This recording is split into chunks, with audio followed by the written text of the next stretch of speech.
ঐতিহাসিক জলসা কবি ভবানী প্রসাদ মজুমদার। তিন দিন তিনে রাত গালে ঠেসে পান, গান গেয়েছিলেন চেঙ্গিস খান।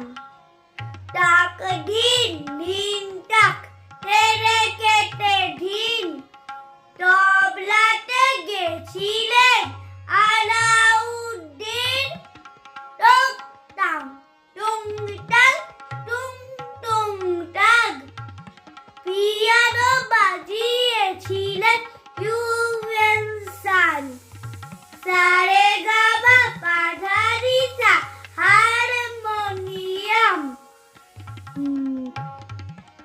মমতাজ বেগমের ধরেছিল খাপ।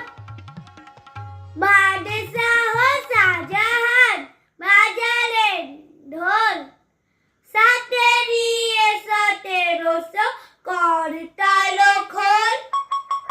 জলসাতে ছিল আরো মজার জিনিস, সব রাকি লিখে গেছে মেঘা